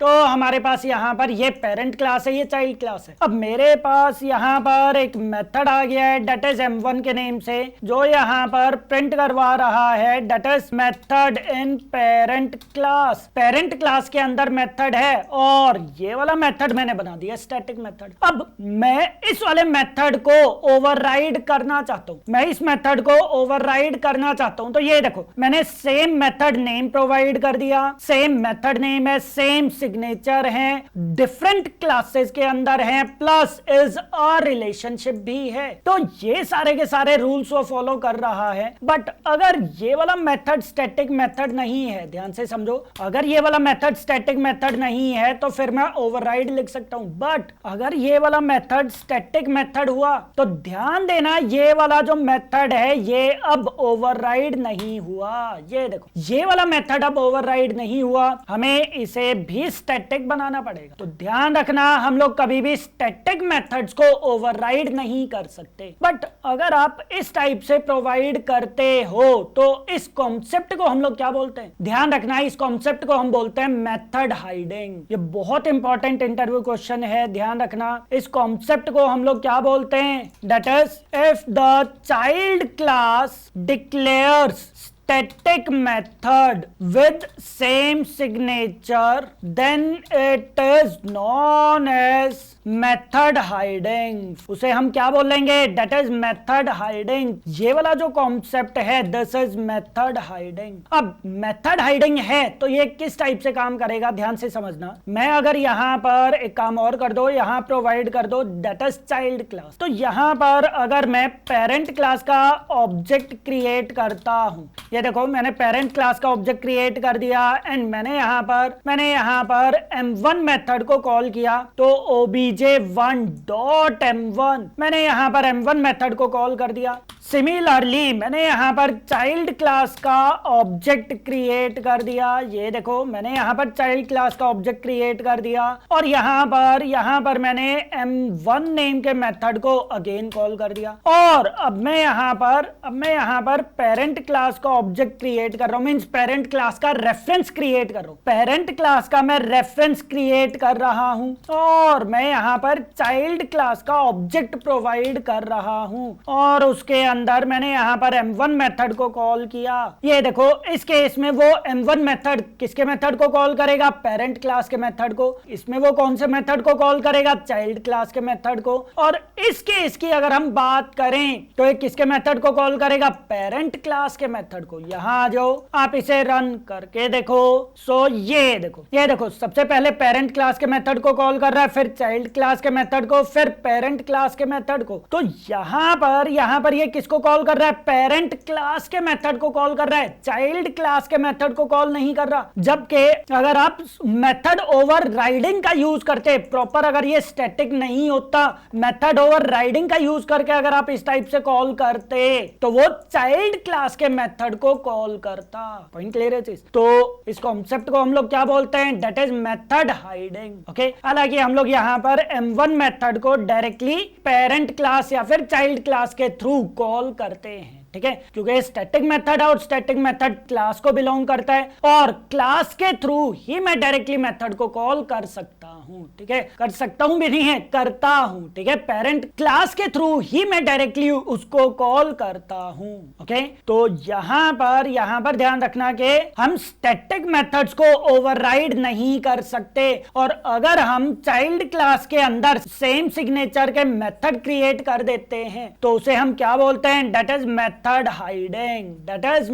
हाइडिंग। और यहां पर जेवीएम उसको कैसे हैंडल कर रहा है? ध्यान रखना, यहां पर मेथड हाइडिंग के केस में वो कंपाइल टाइम पर ही मेथड को रिजॉल्व कर देगा कौन सा मेथड उसको कॉल करना है, जबकि मेथड ओवरराइडिंग के केस में जेवीएम वो रन टाइम पर मेथड को रिजॉल्व करता है कि कौन सा मेथड उसे कॉल करना है, ठीक है। तो मेथड हाइडिंग क्या होता है? That is compile time binding. Okay, अच्छा यहां पर आप लोगों से एक क्वेश्चन और पूछ सकते हैं कि method overriding and method hiding में क्या डिफरेंस होता है। तो यहां मैं आप लोगों को कॉन्सेप्ट बता देता हूं, that is method overriding and second concept क्या है? That is method hiding. तो इन दोनों में डिफरेंस क्या होता है? ध्यान देना ये चीज, अगर हम मेथड ओवरराइडिंग की बात करते हैं तो मेथड ओवरराइडिंग जो है वो किसके थ्रू अचीव होता है? ध्यान रखना, उस केस में हम इंस्टेंस मेथड्स का यूज करते हैं, जबकि मेथड हाइडिंग के केस में हम किस टाइप के मेथड्स का यूज करते हैं? दैट इज स्टैटिक मेथड्स का हम यूज करते हैं। तो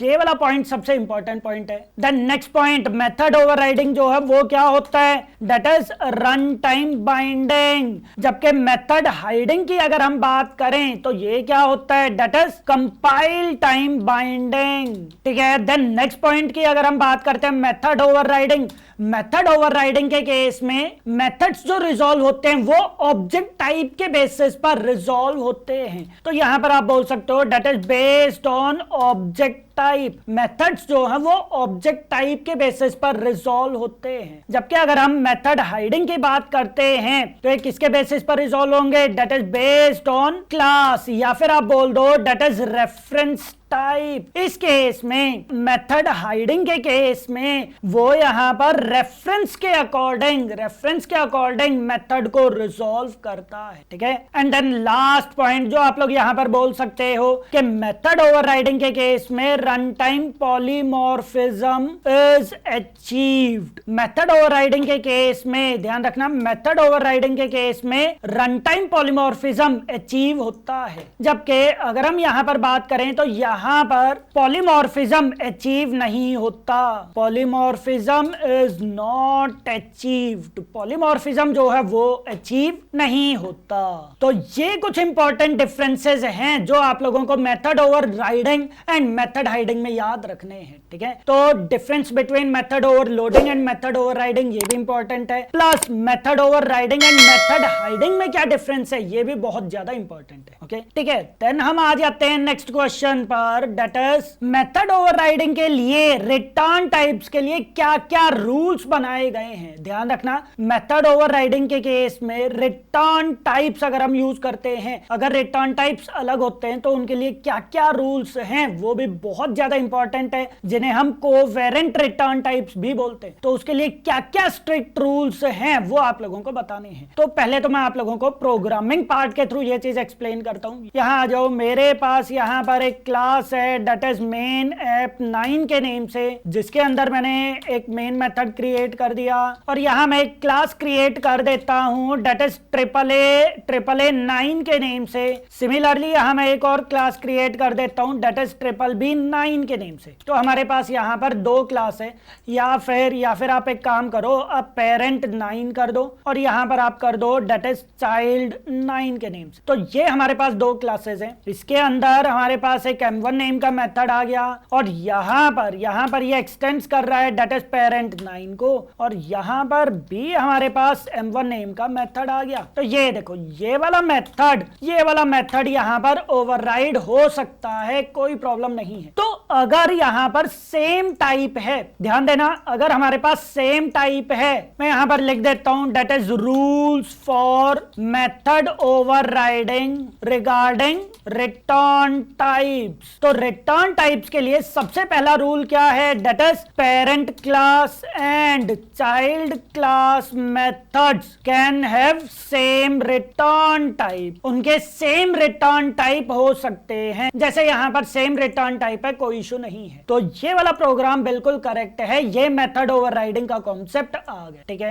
देन नेक्स्ट पॉइंट, अब अगर मैं यहां पर प्रोवाइड कर देता हूं, मान लो मैंने इंटीजर प्रोवाइड कर दिया, तो यहां पर भी मुझे इंटीजर ही प्रोवाइड करना पड़ेगा, वो मेथड ओवरराइडिंग है। बट अगर मैं यहां पर कोई दूसरा टाइप प्रोवाइड कर देता हूं, मान लो मैंने यहां पर लॉन्ग प्रोवाइड कर दिया, तो ये देखो, ये यहां पर एरर प्रोवाइड कर रहा है। मान लो मैंने यहां पर बाइट प्रोवाइड कर दिया, तो ये देखो अगेन ये एरर प्रोवाइड कर रहा है। तो अगर मैं सेम डेटा टाइप, अगर मैं सेम रिटर्न टाइप प्रोवाइड कर रहा हूं तो वो ओके है, बट अगर मैं अलग अलग रिटर्न टाइप प्रोवाइड कर रहा हूं तो वो चीज पॉसिबल नहीं है, उसके थ्रू मेथड ओवरराइडिंग अचीव नहीं हो सकती। बट अगर यहां पर पेरेंट का रेफरेंस है और यहां पर अगर चाइल्ड क्लास का रेफरेंस है तो फिर वो चीज पॉसिबल है। मैं यहां पर रिटर्न नल कर देता हूं, सिमिलरली यहां पर भी मैं रिटर्न नल कर देता हूं अभी के लिए। तो ये देखो, अभी भी यहां पर मेथड ओवरराइडिंग का कॉन्सेप्ट है, ये देखो। तो अगर मैं पेरेंट क्लास के मेथड के अंदर पेरेंट क्लास का रेफरेंस, पेरेंट क्लास का टाइप प्रोवाइड करता हूं, एंड चाइल्ड क्लास के मेथड के लिए मैं चाइल्ड ही रिटर्न टाइप प्रोवाइड करता हूं, तो वो चीज पॉसिबल है। बट अगर आप यहां पर ये बोलते हो कि सर मैं यहां पर पेरेंट 9 कर देता हूं, यहां पर मैं चाइल्ड 9 कर देता हूं, तो फिर ये एरर प्रोवाइड कर देगा। तो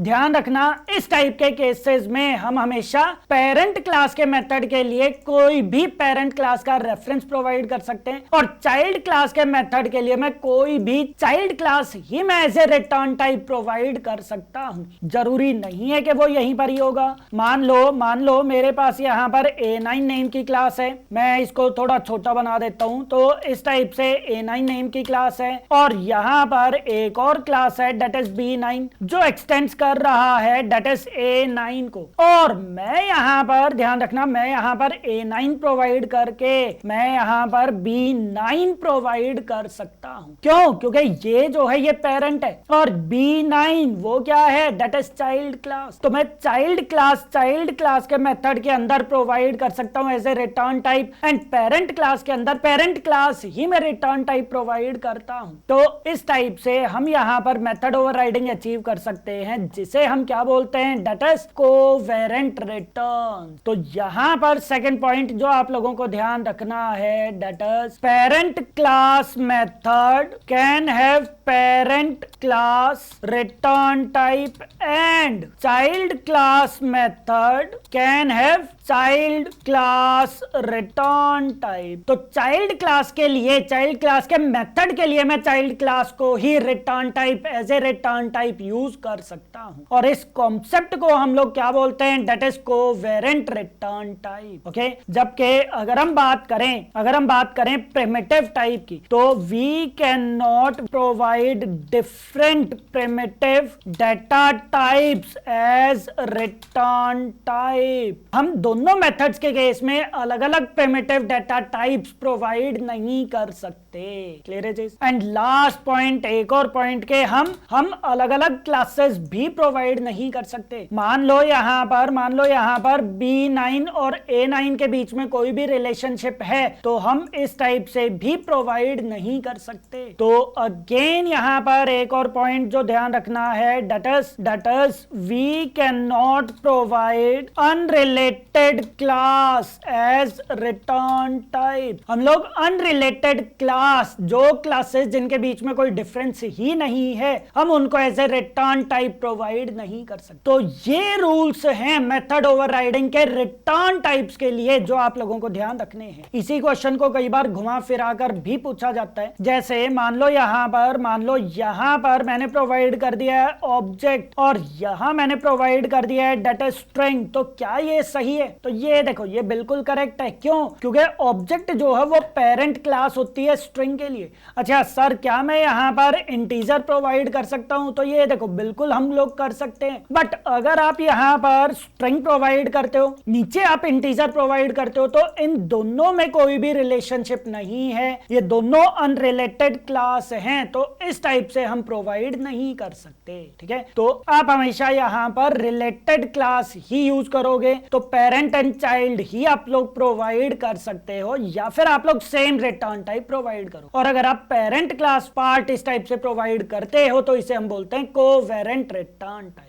ओके, तो ये वाला क्वेश्चन भी काफी ज्यादा इंपॉर्टेंट है, जो इंटरव्यूज के अंदर काफी ज्यादा घुमा फिरा कर पूछा जाता है, आप लोगों को ध्यान रखना है। ठीक है, देन आ जाते हैं हम नेक्स्ट क्वेश्चन पर, दैट इज अगर हम मेथड ओवरलोडिंग का कॉन्सेप्ट यूज करते हैं, जिसमें मैंने यहां पर प्रोवाइड कर दिया एक M1 मेथड जिसके अंदर स्ट्रिंग एस है, और दूसरा M1 मेथड मैंने प्रोवाइड कर दिया जिसके अंदर ऑब्जेक्ट है, और जब मैं M1 मेथड को कॉल कर रहा हूं, तो मैंने वहां पर नल पास कर दिया। तो कौन से मेथड को कॉल करेगा? वो स्ट्रिंग वाले मेथड को कॉल करेगा, या फिर वो इस वाले मेथड को कॉल करेगा? कौन से मेथड को वो कॉल करेगा और क्यों, ये क्वेश्चन है। तो पहले आप यहां पर अगेन क्वेश्चन समझो एक बार और। मैं यहां एक जावा क्लास क्रिएट कर देता हूं, दैट इज मेन ऐप 10 के नेम से, और यहां पर हम एक क्लास और क्रिएट कर देते हैं, दैट इज टेस्ट 10 के नेम से, जिसके अंदर हमारे पास एक मेथड है, जिसके अंदर मैंने प्रोवाइड कर दिया है दैट इज स्ट्रिंग एस, और यहां मैंने एस को प्रिंट कर दिया।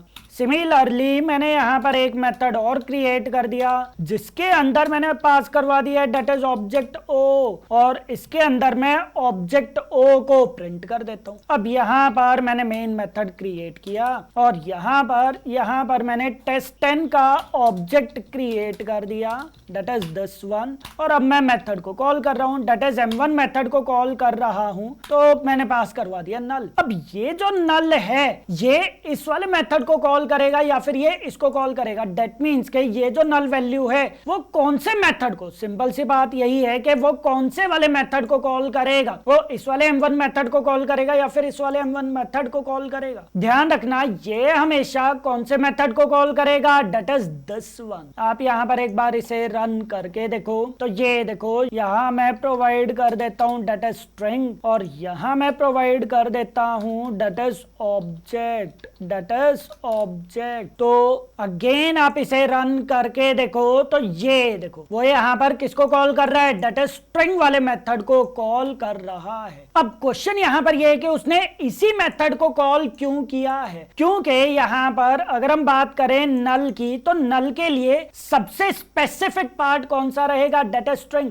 अच्छा एक चीज देखो, ऑब्जेक्ट एंड स्ट्रिंग में पेरेंट कौन है, that is object, and child class कौन है, दैट इज स्ट्रिंग। तो अगर हम नल पास करते करते हैं तो ये नल वैल्यू हमेशा चाइल्ड को रेफर करेगा। अगर इन दोनों में रिलेशनशिप है पेरेंट चाइल्ड का तो वो किसको रेफर करेगा, वो चाइल्ड को रेफर करेगा। बट अगर हमारे पास यहाँ पर इंटीजर है, अगर यहाँ पर एक जगह पर स्ट्रिंग है एक जगह पर इंटीजर है, तो उस केस में किसको कॉल करेगा, क्योंकि अब तो इनके बीच में कोई भी रिलेशनशिप नहीं है और ये दोनों सेम लेवल पर भी हैं, स्ट्रिंग भी सेम लेवल पर है और इंटीजर भी सेम लेवल पर है। दैट मींस के मैं यहाँ पर एक सिंपल डायग्राम बना देता हूँ। यहाँ देखो ये हमारे पास क्या है, डेट इज ऑब्जेक्ट। तो स्ट्रिंग जो है वो क्या काम करता है, वो ऑब्जेक्ट को इनहेरिट करता है, जबकि अगर हम यहाँ पर इंटीजर की बात करते हैं तो इंटीजर भी यहाँ पर किसको डायरेक्टली इनहेरिट करता है, ऑब्जेक्ट को। तो अगर मैं इसकी बात करता हूं, अगर मैं नल पास करता हूं और हमारे पास यहाँ पर एक जगह पर इंटीजर है और एक जगह पर स्ट्रिंग है, तो ध्यान से देखो ये दोनों यहाँ पर सेम लेवल पर है, तो वो यहाँ पर कंफ्यूज हो जाएगा कि ये वाली नल वैल्यू मैं इंटीजर को पास करूं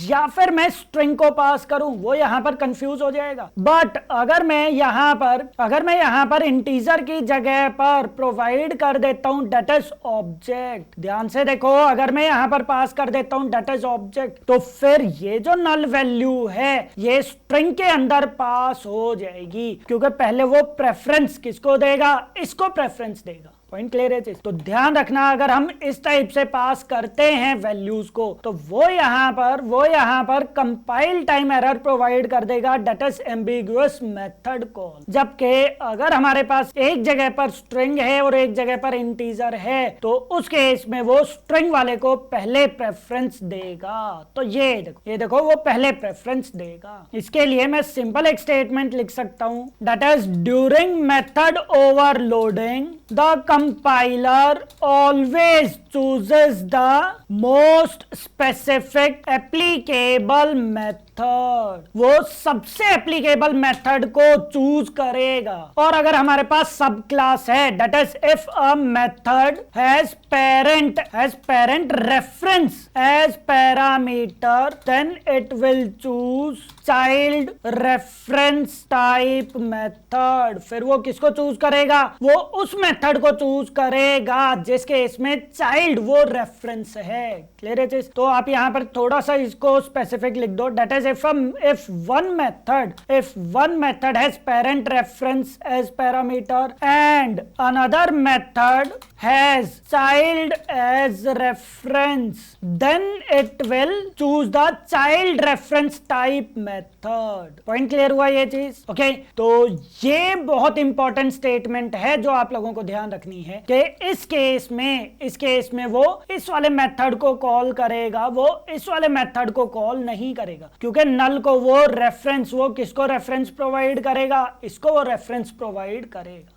ठीक है, तो ये था हमारे पास 8th question. Then next question is both abstraction and encapsulation hide something. Abstraction and encapsulation वो कुछ ना कुछ हाइड करता है। तो अगर ये स्टेटमेंट सही है तो what exactly does each one hide, तो दोनों क्या चीज हाइड करते हैं वो आपको बताना है। Then next why we need both, हमें दोनों की क्या जरूरत है। Can one exist without the other, क्या एब्स्ट्रैक्शन वो इनकैप्सुलेशन के बिना एग्जिस्ट कर सकता है या फिर इनकैप्सुलेशन क्या वो एब्स्ट्रैक्शन के बिना एग्जिस्ट कर सकता है। तो ये सारी चीजें आपको एक्सप्लेन करना है with real world program, with real world example. Okay तो सबसे पहले तो हम बात करते हैं कि ये दोनों हाइड क्या करते हैं। तो यहां देखो सबसे पहले तो आपको पता होना चाहिए कि एब्स्ट्रैक्शन क्या होता है, इनकैप्सुलेशन क्या होता है, दोनों में डिफरेंस क्या होता है। इन दोनों में डिफरेंस बहुत ज्यादा इंपॉर्टेंट है, आपको पता होना चाहिए। देन एब्स्ट्रैक्शन एंड इनकैप्सुलेशन कैसे अचीव हो सकता है। तो सारे के सारे इंपॉर्टेंट क्वेश्चंस हैं जो आप लोगों को पता होने चाहिए। ओके तो अगर हम बात करते हैं सबसे पहले कि एब्स्ट्रैक्शन एंड इनकैप्सुलेशन क्या चीज हाइड करता है, तो ध्यान रखना that is abstraction hides the implementation, वो मेथड की इम्प्लीमेंटेशन को हाइड करता है, जबकि इनकैप्सुलेशन हाइड्स द डेटा, वो डेटा या फिर आप बोल सकते हो कि वो ऑब्जेक्ट की स्टेट को हाइड करता है। बहुत इंपॉर्टेंट पॉइंट है, ध्यान रखो। एब्स्ट्रैक्शन जो है वो इंप्लीमेंटेशन को हाइड करता है, वो मेथड इंप्लीमेंटेशन को हाइड करता है, जबकि इनकैप्सुलेशन जो है वो डेटा को या फिर ऑब्जेक्ट की स्टेट को हाइड करता है। देन नेक्स्ट पॉइंट, एब्स्ट्रैक्शन जो है वो इंप्लीमेंटेशन को हाइड करता है किसके through? By using abstract class या फिर बाय यूजिंग इंटरफेसेस। यहां आ जाओ, मैं अगेन इसका भी एक्सप्लेन करता हूं प्रोग्राम। यहां आ जाओ, यहां मैंने एक प्रोग्राम क्रिएट कर दिया है, एक क्लास क्रिएट कर दिया मेन ऐप 11 के नेम से, जिसके अंदर एक मेन मेथड आ जाएगा। अब यहां मैंने एक क्लास क्रिएट कर दी है डेट इज टेस्ट 11 के नेम से, और ये क्लास हमारी क्या है? That is abstract class. और इसके अंदर एक एब्स्ट्रैक्ट मेथड मैंने क्रिएट कर दिया। तो ये देखो, अब एब्स्ट्रैक्ट मेथड की बॉडी नहीं होती, उसकी इंप्लीमेंटेशन नहीं होती, तो उसकी इंप्लीमेंटेशन हम किसके अंदर प्रोवाइड करेंगे? जो भी चाइल्ड क्लास है। तो आप यहां पर एक काम कर दो, आप यहां पर इसका नेम प्रोवाइड कर दो पेरेंट 11, और यहां पर आप प्रोवाइड कर दो डेट इज चाइल्ड 11। तो यहां पर ये किसको एक्सटेंड कर रहा है? ये किसको एक्सटेंड कर रहा है? डेट इज पेरेंट 11 को। तो यहां मुझे M1 मेथड को ओवरराइड करना पड़ेगा। ये देखो यहां पर मुझे मेथड को ओवरराइड करना पड़ेगा। तो दिस इज एब्स्ट्रैक्शन। तो एब्स्ट्रैक्शन जो है वो हम लोग किसके थ्रू अचीव कर रहे हैं? बाय यूजिंग एब्स्ट्रैक्ट क्लास या फिर बाय यूजिंग इंटरफेसेस। आप यहां पर इंटरफेस के थ्रू भी मेथड को ओवरराइड कर सकते हो, बट मुझे यहां पर पब्लिक यूज करना पड़ेगा। पॉइंट क्लियर है? तो एब्स्ट्रैक्शन हम कैसे अचीव करते हैं? यहां लिख दो, यहां पॉइंट लिख दो एक और, that is abstraction is achieved by using abstract class and या फिर और interfaces। जबकि encapsulation की अगर हम बात करते हैं तो encapsulation is achieved by using private variables। हम private variables के थ्रू encapsulation को अचीव करते हैं, और साथ ही हम public getter setter methods create करते हैं, and public getters setters method या फिर पब्लिक गेटर्स एंड सेटर्स। तो इनकैप्सुलेशन हम कैसे अचीव करते हैं? यहां आ जाओ, यहां मेरे पास एक और जावा क्लास है डेट इज 12 के नेम से, और यहां हमारे पास एक स्टूडेंट नेम की भी क्लास है डेट इज स्टूडेंट 12 के नेम से, जिसके अंदर मैंने प्रोवाइड कर दिया है that is and roll number and string name. तो अगर मैं बात करता हूं यहां पर, ये प्रॉपर इनकैप्सुलेटेड क्लास नहीं है। तो इनकैप्सुलेटेड क्लास ये कब बनेगी? जब मैं यहां पर दोनों वेरिएबल्स को प्राइवेट बना देता हूं, और इन दोनों वेरिएबल्स के लिए जब हम public getter and setter methods create करते हैं, तो अब जाकर हमारे पास प्रॉपर इनकैप्सुलेशन अचीव हुआ है। तो encapsulation is achieved by using private variables and public getters and setters. ठीक है, तो ये तो था हमारे पास क्वेश्चन के ये दोनों एक्चुअली क्या चीज हाइड करते हैं। तो एब्स्ट्रैक्शन जो है वो क्या चीज हाइड करता है? वो इंप्लीमेंटेशन हाइड करता है, जबकि इनकैप्सुलेशन जो है वो डेटा को हाइड करता है। अगर आप यहां पर चेक करोगे तो प्राइवेट वेरिएबल्स मैंने प्रोवाइड कर दिए, तो ये एक्चुअली डेटा को हाइड कर रहा है या फिर ऑब्जेक्ट की स्टेट को हाइड करता है। और ये चीज हम लोग किसके थ्रू अचीव कर रहे हैं? By using private variables and public getter and setters. जबकि एब्स्ट्रैक्शन हम किसके थ्रू अचीव कर रहे हैं? बाय यूजिंग एब्स्ट्रैक्ट क्लास या फिर इंटरफेसेस। ओके, देन आ जाते हैं हम नेक्स्ट पार्ट पर। Why we need both of them and can one exist without the other? क्या एब्स्ट्रैक्शन इनकैप्सुलेशन के बिना अचीव हो सकता है, या फिर क्या इनकैप्सुलेशन वो एब्स्ट्रैक्शन के बिना अचीव हो सकता है? तो यहां आ जाओ, सबसे पहले तो मैं यहां पर एक इसका प्रोग्राम बना देता हूं। सबसे पहले तो मैं यहां पर एब्स्ट्रैक्शन एंड इनकैप्सुलेशन दोनों के बेसिस पर मैं एक प्रोग्राम बनाता हूं। यहां आ जाओ, यहां मैं एक और जावा क्लास क्रिएट कर देता हूं डेट इज मेन ऐप 13 के नेम से, जिसके अंदर मैंने मेन मेथड क्रिएट कर दिया। और अब मेरे पास यहाँ पर एक क्लास है डेट इज एटीएम के नेम से। तो आप एक काम करो, आप इसको क्लास भी मत बनाओ, आप इसको बना दो इंटरफेस। क्यों? क्योंकि मुझे यहाँ पर एब्स्ट्रैक्शन अचीव करना है। और यहाँ मैंने एक मेथड क्रिएट कर दिया है डेट इज विथड्रॉ, जिसके अंदर मैं अमाउंट प्रोवाइड कर दूंगा। तो अमाउंट जो है वो आप डबल में प्रोवाइड कर दो। तो हमारे पास यहाँ पर एक इंटरफेस आ चुका है। अब मैं क्लास और क्रिएट कर देता हूं। जैसे मेरे पास SBI का ATM है जो यहां पर इंप्लीमेंट्स कर रहा है ATM को, और इसके अंदर मुझे ऑब्वियसली ये वाला मेथड ओवरराइड करना पड़ेगा और यहां मुझे इसको पब्लिक भी बनाना पड़ेगा, क्योंकि बाय डिफॉल्ट इसका एक्सेस मॉडिफायर क्या होता है, दैट इज पब्लिक। तो मुझे यहां पर पब्लिक बनाना पड़ेगा। तो यहां पर मेरे पास मेथड ओवरराइडिंग अचीव हो चुका है और अब मैं यहां पर अमाउंट विड्रॉ करूंगा। देखो, विड्रॉ करने के लिए तो जितना अमाउंट मुझे विड्रॉ करना है मैं डायरेक्टली विड्रॉ कर सकता हूं, बट मुझे यहां पर एक और पार्ट लेना पड़ेगा, दैट इज बैलेंस के नेम से, क्योंकि जो भी अमाउंट मैं विड्रॉ कर रहा हूं वो अमाउंट जितना बैलेंस आपके अकाउंट में है उससे कम होना चाहिए या फिर उसके इक्वल होना चाहिए। तो यहां पर मैं कंडीशन प्रोवाइड कर दूंगा, दैट इज अगर बैलेंस, या फिर आप सिंपल ये चीज बोल दो, जो अमाउंट मैं विड्रॉ कर रहा हूं अगर वो स्मॉलर देन और इक्वल्स टू बैलेंस है तो फिर तो आप यहां पर उसको विड्रॉ कर सकते हो, that is amount withdraw successfully, और आपका बैलेंस भी कम हो जाएगा। तो यहां पर आप पहले ही प्रोवाइड कर दो कि बैलेंस जो है वो कितना हो जाएगा, that is balance minus amount. तो बैलेंस जो वो हमारा कम हो जाएगा, अदरवाइज वो यहां पर बोल देगा दैट इज इनसफिशिएंट फंड, वो यहां पर बोल देगा कि आपके पास इतना फंड नहीं है। तो हमें यहां पर बैलेंस में एक काम करता हूं, अभी के लिए मैं नॉर्मली यहां पर 5000 रुपीज प्रोवाइड कर देता हूं। हालांकि आप यहां पर इसका कंस्ट्रक्टर बनाकर इसको इनिशियलाइज कर सकते हो, ठीक है। तो अभी के लिए मैंने यहां पर स्टैटिक वैल्यू प्रोवाइड कर दी है या फिर कुछ फिक्स वैल्यू प्रोवाइड कर दी। तो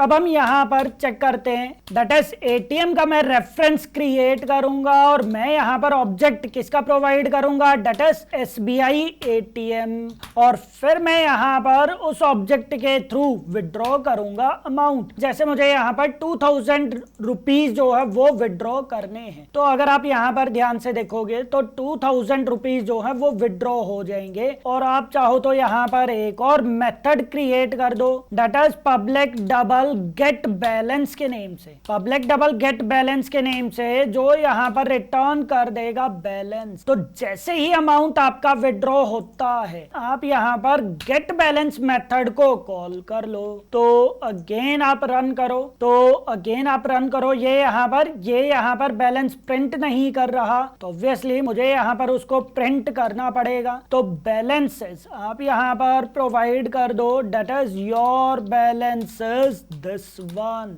इज रुपीज दिस वन। तो अगेन आप यहां पर रन करो, तो ये देखो उसने 2000 रुपीज विड्रॉ कर लिए, तो अब बैलेंस उसका 3000 रुपीज हो गया। तो यहां पर हम क्या काम कर रहे हैं, एब्स्ट्रैक्शन भी अचीव कर रहे हैं और साथ ही हम इनकैप्सुलेशन भी अचीव कर रहे हैं। अगर मैं यहां पर इसको प्राइवेट बना देता हूं तो यहां हमारे पास इनकैप्सुलेशन भी अचीव हो चुका है, ये देखो, और हमारे पास एब्स्ट्रैक्शन भी अचीव हो गया। मींस एक सिंगल प्रोग्राम के अंदर हमारे पास दोनों चीजें अचीव हो गई। तो ध्यान रखना, अगर हम प्रॉपर सिक्योरिटी अचीव करना चाहते हैं तो हम दोनों का ही यूज करते हैं, हम एब्स्ट्रैक्शन का भी यूज करते हैं और हम यहाँ पर इनकैप्सुलेशन का भी यूज करते हैं। बट नॉर्मली अगर हम बात करें तो इनकैप्सुलेशन जो है वो एब्स्ट्रैक्शन के बिना अचीव हो सकता है, बट एब्स्ट्रैक्शन के साथ हम लोग नॉर्मली इनकैप्सुलेशन का यूज करते हैं। तो इनकैप्सुलेशन जो है वो हम अकेले अचीव कर सकते हैं, बट हम एब्स्ट्रैक्शन को नॉर्मली इनकैप्सुलेशन के साथ ही अचीव करते हैं। तो दोनों मिलाकर हमारे पास प्रॉपर जावा को सिक्योरिटी, जावा एप्लीकेशन को सिक्योरिटी प्रोवाइड करता है, ठीक है। सो ये वाला क्वेश्चन भी बहुत ज्यादा इंपॉर्टेंट है, प्रोग्राम आप लोगों को याद रखना है।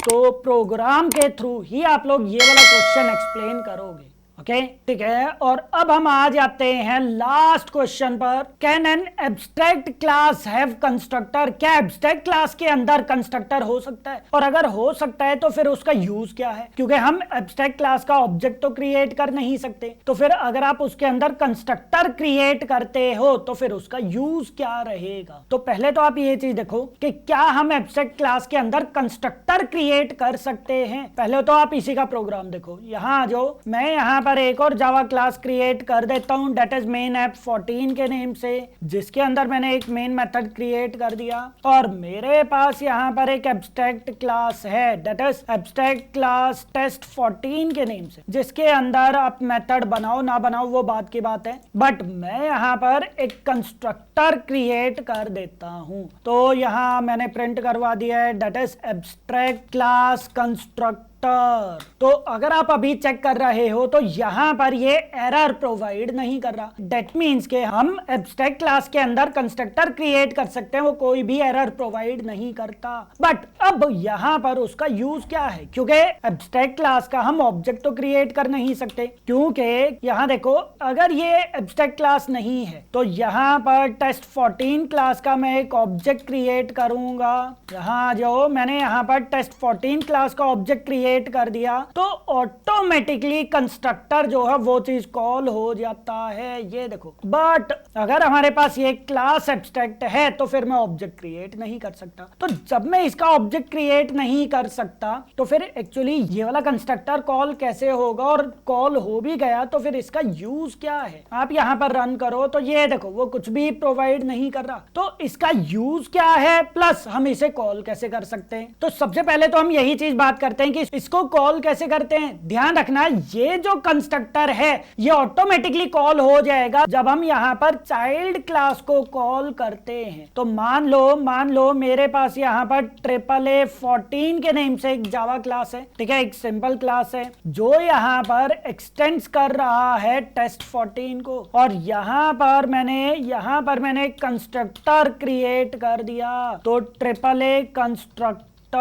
तो AAA का जब मैंने कंस्ट्रक्टर क्रिएट किया तो अब ये ऑटोमेटिकली कॉल हो जाएगा। अब यहां पर मैं जब AAA का ऑब्जेक्ट क्रिएट करता हूं, ये देखो जब मैंने यहां पर AAA का ऑब्जेक्ट क्रिएट किया तो इसके आउटपुट चेक करो तो ये देखो ऑटोमेटिकली पेरेंट क्लास का कंस्ट्रक्टर कॉल हो जाएगा। तो जावा कंपाइलर क्या काम करता है, यहां पर ऑटोमेटिकली वो सुपर कीवर्ड प्रोवाइड कर देता है, वो ऑटोमेटिकली सुपर प्रोवाइड कर देता है जिसके थ्रू हमारे पास पेरेंट क्लास का कंस्ट्रक्टर ऑटोमेटिकली कॉल हो जाता है। हमें उसको मैन्युअली क्रिएट करने की नीड नहीं होती। बट हम कंस्ट्रक्टर को यूज क्यों करते हैं, हम एब्स्ट्रैक्ट क्लास के कंस्ट्रक्टर को क्यों यूज करते हैं, ताकि मैं इसके वेरिएबल्स को इनिशियलाइज कर सकूं। अगर हमारे पास यहां पर कोई भी वेरिएबल है, अगर हमारे पास यहां पर नंबर है, तो मैं इस नंबर को इनिशियलाइज करने के लिए, ध्यान रखना, इस नंबर को इनिशियलाइज करने के लिए यहां पर मैं कंस्ट्रक्टर का यूज करता हूं। इसको आप रियल वर्ल्ड एग्जांपल के थ्रू समझो। जैसे मेन ऐप 15 मैंने प्रोवाइड कर दिया और मेरे पास यहां पर दो क्लास है, जैसे एक कैट के नेम से एक क्लास है और एक मेरे पास क्लास है डेट इज डॉग के नेम से। दोनों के अंदर यहां पर कंस्ट्रक्टर है डेट इज कैट और यहां क्या है, डेट इज डॉग। अब ये दोनों क्या है, डेट इज एनिमल। तो यहां मैंने प्रोवाइड कर दिया है डेट इज स्ट्रिंग टाइप। इसका टाइप क्या है, that is type equals to animal. इसका टाइप क्या है, डेट इज एनिमल। सिमिलरली अगर हम डॉग के टाइप की बात करें तो इसका टाइप भी क्या है, डेट इज एनिमल। तो अगर हम यहां पर बात करें, हमारे पास बहुत सारी क्लासेस हैं जिसके अंदर टाइप आ रहा है, इस टाइप से कुछ भी फील्ड है तो मैं उनको इनिशियलाइज कर रहा हूं। तो आपको यहां पर बार बार वैल्यूज को इनिशियलाइज करना पड़ रहा है। तो इस प्रॉब्लम को रिजॉल्व करने के लिए या फिर इसको रिजॉल्व करने के लिए हम यहां पर एक एब्स्ट्रैक्ट क्लास एनिमल क्रिएट कर सकते हैं, जिसके अंदर मैं प्रोवाइड कर दूंगा डेटा स्ट्रिंग टाइप और यहां पर मैं एनिमल प्रोवाइड कर दूंगा, जिसके अंदर मैं टाइप प्रोवाइड कर दूंगा डेटा एनिमल। मैंने यहां पर टाइप प्रोवाइड कर दिया एनिमल। अब आपको यहां पर टाइप प्रोवाइड करने की नीड नहीं है, ध्यान देना, अब आपको यहां पर टाइप प्रोवाइड करने की नीड नहीं है। आप यहां पर डायरेक्टली एक्सटेंड कर सकते हो एनिमल को। सिमिलरली आप डायरेक्टली यहां पर भी एक्सटेंड कर सकते हो एनिमल को, दैट्स इट। तो यहां पर आप कुछ भी चीज प्रिंट करवा दो, that is cat constructor. Similarly आप यहां पर भी प्रिंट करवा दो that is dog constructor. Constructor. तो इस टाइप से मैंने यहाँ पर कंस्ट्रक्टर कॉल कर दिया और अब मैं यहाँ पर एक मेन मेथड क्रिएट कर देता हूँ, दैट इज मेन। और यहाँ पर मैं क्या काम करूंगा, कैट का एक रेफरेंस क्रिएट कर दूंगा, that is cat c equals to new cat and c dot type. ये देखो सी डॉट टाइप, तो यहां पर इसके लिए टाइप क्या आ जाएगा, दैट इज एनिमल। सिमिलरली मैंने यहां पर डॉग का रेफरेंस क्रिएट कर दिया और डी आप पहले प्रिंट कर दो, देन डी डॉट टाइप। तो अगर आप यहां पर दोनों का टाइप देखोगे तो दोनों का टाइप वो एनिमल प्रोवाइड कर देगा। ये देखो, तो वो यहां पर क्या काम कर रहा है, वो यहां पर सेम टाइप ही प्रोवाइड कर रहा है मल्टीपल क्लासेस के लिए। तो इस टाइप की सिचुएशंस में हम कंस्ट्रक्टर क्रिएट कर सकते हैं एब्स्ट्रैक्ट क्लास के अंदर, अदरवाइज आपको कंस्ट्रक्टर क्रिएट करने की नीड नहीं है। ठीक है, तो ये हमारा क्वेश्चन क्या था, दैट इज क्या एब्स्ट्रैक्ट क्लास के अंदर कंस्ट्रक्टर हो सकता है। तो first answer yes, that is we can create constructor in abstract class. हम एब्स्ट्रैक्ट क्लास के अंदर कंस्ट्रक्टर क्रिएट कर सकते हैं। देन उसका यूज क्या होता है, क्योंकि एब्स्ट्रैक्ट क्लास का हम ऑब्जेक्ट तो क्रिएट नहीं कर सकते, तो फिर उसका यूज क्या होता है, ध्यान रखना, it is use to initialise the common fields. वो कॉमन फील्ड्स को इनिशियलाइज करवाने के लिए काम आता है, which removes the duplicate code in child classes. जो चाइल्ड क्लासेस के अंदर डुप्लीकेट कोड को रिमूव कर देता है। तो हमें बार बार यहां पर टाइप प्रोवाइड करने की नीड नहीं है, मुझे सिर्फ एक ही बार टाइप प्रोवाइड करना पड़ेगा एब्स्ट्रैक्ट क्लास के कंस्ट्रक्टर के अंदर। तो ये इसका यूज होता है जो बेसिकली डुप्लीकेट कोड को, चाइल्ड क्लास के अंदर डुप्लीकेट कोड को रिमूव करने में हेल्प करता है। ओके, सो ये थे हमारे पास 10 इंपॉर्टेंट इंटरव्यू क्वेश्चंस। ये देखो, ये थे हमारे पास 10 इंपॉर्टेंट इंटरव्यू क्वेश्चंस जो मैंने आप लोगों को ऊप्स के लिए करवा दिए। ठीक है, तो इस टाइप के क्वेश्चंस इंटरव्यू के अंदर बहुत ज्यादा पूछे जाते हैं। मैंने आप लोगों को टॉप 10 इंटरव्यू क्वेश्चंस करवाए। इस टाइप के और भी बहुत सारे क्वेश्चंस हैं जो मैं आप लोगों को आगे के ट्यूटोरियल्स के अंदर डीपली एक्सप्लेन करूंगा। तो ये सारे क्वेश्चंस और ये सारे प्रोग्राम्स आप लोगों को डीपली प्रैक्टिस करने हैं। ठीक है, और इनके नोट्स और ये प्रोग्राम्स, सारे के सारे प्रोग्राम्स, ये अगर आप लोगों को चाहिए तो मैं ये मेरी वेबसाइट पर कुछ टाइम तक अपलोड कर दूंगा। अगर आप लोगों को अर्जेंट में चाहिए तो आप लोग मुझे व्हाट्सएप कर देना, मैं आप लोगों को प्रोवाइड कर दूंगा। ओके, तो ये सारे के सारे क्वेश्चंस आप लोगों को ट्राई करने हैं। इन केस अगर आप लोगों को कुछ भी डाउट आता है तो आप लोग कमेंट करके पूछ सकते हो, और कमेंट करके आप लोग मुझे जरूर रिप्लाई करना क्या ये लेक्चर आप लोगों के लिए हेल्पफुल रहा या नहीं रहा। अगर इस टाइप के और भी क्वेश्चंस, और भी इंटरव्यू क्वेश्चंस आप लोग चाहते हो मैं क्रिएट करूं तो आप लोग कमेंट करके जरूर बताना। Okay, thank you.